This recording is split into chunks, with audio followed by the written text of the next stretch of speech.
Hello friends. तो जैसा कि हम जानते हैं कि सीबीएसई बोर्ड के एग्ज़ाम चल रहे हैं और 4 मार्च को आपका साइंस एग्ज़ाम है।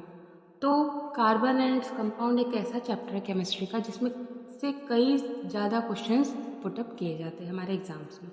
तो पहले मैंने कुछ इंपॉर्टेंट टॉपिक लिख दिए हैं जो कि आपको रिवाइज़ करना ही करना है। इसमें पूरी टॉपिक्स हैं, ये देखा मैंने, लेकिन इसमें सारे टॉपिक जो है वो इम्पॉर्टेंट हैं। पहला है कोवेलेंट बॉन्ड, दूसरा versatile nature of carbon, isomerism, catenation, electron dot structure, IUPAC name, saponification, esterification. तो ये सारे वो टॉपिक्स हैं जो कार्बन एंड इट्स कंपाउंड में इंक्लूड है। इसके अलावा भी कई सारे टॉपिक्स हैं जो इसमें मैंने ड्रॉप कर दिए। वो उतने इम्पॉर्टेंट नहीं हैं जितने ये सारे हैं। इम्पॉर्टेंट हैं जैसे कि कार्बन की केमिकल प्रॉपर्टी है, उसमें रिएक्शंस हैं जो कि आपके पहले चैप्टर में आपको रिवीजन होंगे। हमारे पास इतना टाइम नहीं होता कि हम सारे चैप्टर्स को इंक्लूड कर पाएँ। तो जो सबसे मोस्ट इम्पॉर्टेंट चैप्टर होता है हमारे बुक में, जिससे ज़्यादा क्वेश्चंस पुटअप किए जाते हैं, उस चैप्टर पे हम ज़्यादा फोकस करते हैं।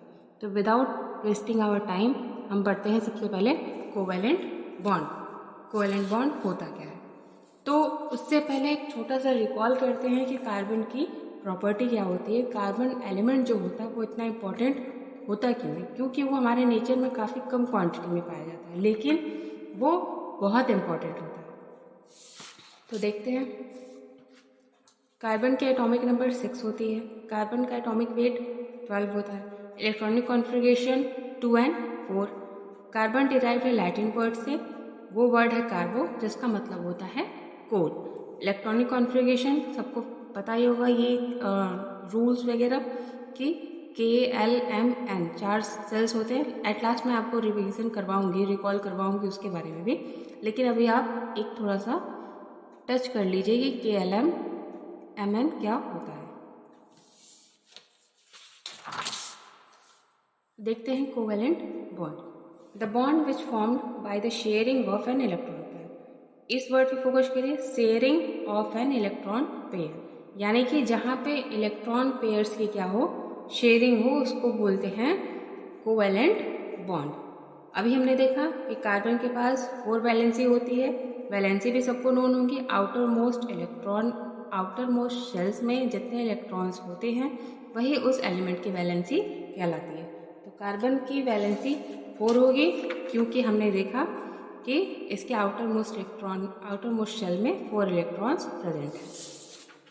अब कार्बन के पास 4 वैलेंसी है, हाइड्रोजन के पास नहीं पता है 1 होती है क्योंकि इसके आउटर मोस्ट सेल में 1 इलेक्ट्रॉन्स प्रेजेंट होते हैं। अब हमने देखा कि ये एक नॉर्मल स्ट्रक्चर है जहाँ पे कोई भी शेयरिंग या कोई भी बॉन्डिंग जैसे स्ट्रक्चर हमें नहीं दिख रहा है, लेकिन सेकेंड स्ट्रक्चर में जब हम मूव करते हैं तो हम देखते हैं कि कार्बन और हाइड्रोजन के बीच में क्या हो रही है, शेयरिंग हो रही है। ये अपने इलेक्ट्रॉन पेयर्स को शेयर कर रहे हैं, कार्बन हाइड्रोजन के साथ, हाइड्रोजन कार्बन के साथ। तो इसी शेयरिंग पैटर्न को कहते हैं, या इसी शेयरिंग ऑफ इलेक्ट्रॉन पेयर्स को कहते हैं कोवेलेंट बॉन्ड। और इनसे जो बॉन्ड का फॉर्मेशन हुआ, ये बॉन्ड कहलाता है covalent bond. I hope covalent bond आपको क्लियर होगा। The bond which form by the sharing of an electron pair between the atoms. ये एटम्स सेम भी हो सकते हैं, डिफरेंट भी हो सकते हैं। Carbon can make bond with hydrogen और नाइट्रोजन और ऑक्सीजन और सेल्फ लिंक, या कार्बन कार्बन से भी बॉन्ड बना सकते हैं। Second, versatile nature of carbon, catenation, self linking of element through covalent bond to form long straight and branch chain and rings. Catenation एक ऐसी प्रॉपर्टी होती है कार्बन की जिसमें ये क्या करता है, खुद से ही एलिमेंट को लिंक करके, या खुद के ही एलिमेंट को लिंक करके, या फिर अदर एलिमेंट के साथ लिंक करके एक लंबी स्ट्रेट और ब्रांच चेन कह सकते हैं, या फिर रिंग स्ट्रक्चर का फॉर्मेशन करता है, जैसे कि benzene, phenol, इटिस।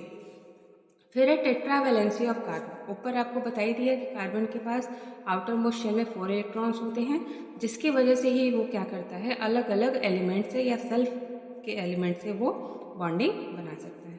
Tendency to form multiple bond, इसके पास ये भी टेंडेंसी होती है कि मल्टीपल बॉन्ड का फॉर्मेशन कर सकता है।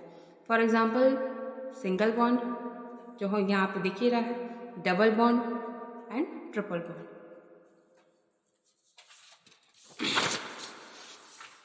फिर आता है हमारा next topic isomerism.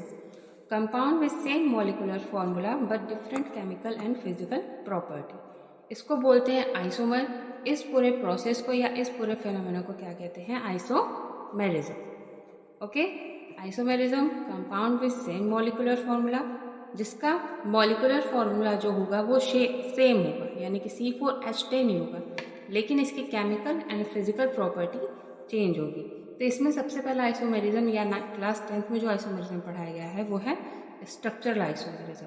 Structural isomerism में क्या होता है कि इसका मॉलिक्यूलर फॉर्मूला सेम होगा, यू गॉट इट सेम, आपको ये मॉलिक्यूलर फॉर्मूला सेम मिलेगा, लेकिन इसके स्ट्रक्चर्स आपको डिफरेंट मिलेंगे। यहाँ हाइड्रोजन मैंने ड्रॉप कर दिए हैं ताकि आपको समझ में आए कि एक सिंपल चेन जो नॉर्मल ब्यूटेन का स्ट्रक्चर होता है वो हम ड्रॉ कर सकते हैं, और ब्यूटेन को हम इस तरीके से ब्रांच फॉर्म में भी ड्रॉ कर सकते हैं। तो इस तरीके से ब्यूटेन का क्या हो गया, दो स्ट्रक्चरल आइसोमेरिज्म फॉर्म होते हैं। अभी एट लास्ट मैं आपको एक छोटा सा चिट दूंगी, उसमें एक ट्रिक होगा, ब्यूटेन का, पेंटेन का, हेक्सेन का, ऑक्टेन का, डेकेन का कितना आइसोमेरिज्म फॉर्म किया जाता है विद नंबरिंग। अगर आप नंबर याद कर लेंगे तो आपको 10 तक के कार्बन एटम के आइसोमेरिज्म याद हो जाएंगे। अब है IUPAC में सबसे कॉमन कार्बन 1 को मेथ कहते हैं, इथ कहते हैं, प्रोप, ब्यूट, पेंट, हेक्स, इसी तरीके से 10 कार्बन तक है। इसके आगे जो प्रीफिक्स लगता है और सफिक्स भी लगते हैं, ये डिपेंड करता है कि उसमें कौन सा फंक्शनल ग्रुप लगा है और उसमें कौन सा बॉन्ड अटैच है। अगर डबल बॉन्ड है तो ईन हो जाएगा, ट्रिपल बॉन्ड है तो आइन हो जाएगा, सिंगल बॉन्ड है तो नॉर्मल एल्केन ही रहेगा। फिर देखते हैं लास्ट टॉपिक सपोनिफिकेशन का, किस तरीके से साबुन का निर्माण किया जाता है। फैट एंड ऑयल को मिक्स करते हैं या फिर रिएक्ट कराते हैं एल्कली के साथ और उसको गर्म करते हैं, तो हमारा सोप और ग्लिसरॉल का फॉर्मेशन होता है। सोप जो होता है वो नॉर्मली सोडियम का सॉल्ट ही होता है, फैटी एसिड से लेके बनता है। ग्लिसरॉल एक अल्कोहल होता है, फैट में हम एस्टर लेते हैं। इसी से पुट किया कर दिया जाता है क्वेश्चन हमारा एस्टरीफिकेशन। एस्टरीफिकेशन में क्या होता है कि इथेनिक एसिड जो होता है वो रिएक्ट करता है इथेनॉल से और एस्टर का फॉर्मेशन हो जाता है। अब फिर यही एस्टर वापस से किस में कन्वर्ट हो जाएगा, हमारे अल्कोहल में और सोडियम हाइड्रोक्साइड में, तो इसको बोलते हैं सपोनिफिकेशन।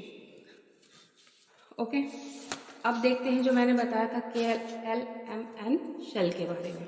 देखेंगे अब यहाँ पे आपको शो हो रहा होगा, यहाँ पे दिख रहा होगा, सेल्स हैं और सब सेल्स हैं। सेल्स में KLMN है